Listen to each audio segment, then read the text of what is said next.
అన్నయ్య, ఈయనకు వ్యాపారంలో నష్టం వచ్చింది. ఇల్లు గడవడానికే కష్టంగా ఉన్నది. ఒక 10,000 ఉంటే ఫోన్పే చేయవా? సరేనే, నువ్వు ఫోన్ పెట్టు, నేను ఫోన్పే చేస్తా.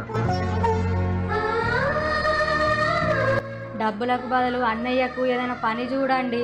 ఇలా ప్రతిసారి ఎవరి దగ్గర చేజాచే అవసరం ఉండదు. అయినా నువ్వేందే నాకు చెప్పేది? మా చెల్లెలు డబ్బులు పంపించాలంటే నీ పర్మిషన్ అవసరం లేదు. డోర్ మూసుకొని లోపలికి వెళ్ళు.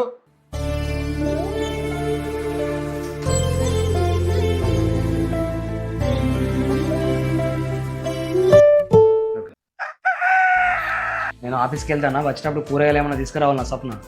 టమాటాలు, చిక్కుడుకాయలు, కొత్తిమీర తీసుకురా అండి. సరే.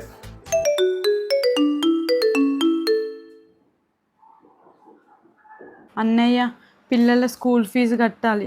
ఒక 5,000 ఉంటే ఫోన్పే చేయవా?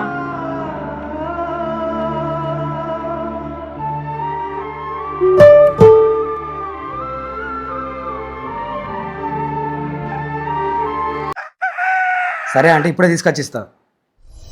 అరే నేను మర్చిపోయిన స్వప్న, మొన్న రాజుగాడు చిట్టి డబ్బులు నాకు ఇచ్చిండు. అవి నేను ఖర్చు చేసుకున్నా. ఈరోజు 10 తారీఖు సరితండి ఫోన్ చేసింది, నీ దగ్గర ఉన్న డబ్బులు తీసుకురాపు, నా ఇవాన్ని కల్పించేసేస్తా. ఇదిగోండి. అరే ఇంకా ఇలా 3,000 తక్కువ పడతాను. ఇప్పుడు ఎవరిని అడుగుడే?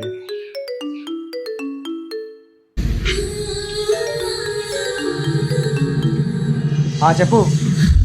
అన్నయ్య, ఇంటి రెంట్ కట్టాలి.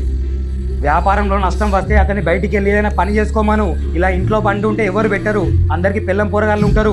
నీకు అక్కడ ఇబ్బంది ఉంటే పిల్లలను తీసుకొని మన ఇంటికి వచ్చాయి, నేను నిన్ను చూసుకుంటా. కానీ డబ్బులు మాత్రం అడిగి నన్ను ఇబ్బంది పెట్టకు.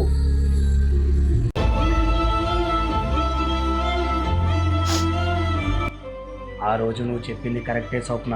చేతిలో పని ఉండాలి, లేకుంటే చిన్నదానికి పెద్దదానికి ఇలా అందరి దగ్గర చేయి చాచాల్సిందే.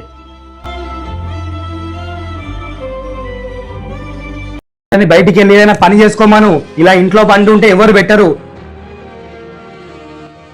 ఇట్లనే ఉంటే ఇల్లు గడవడం కష్టమే. బయటికి వెళ్ళి షాప్లో ఏదైనా పని అన్నా చూసుకుంటా.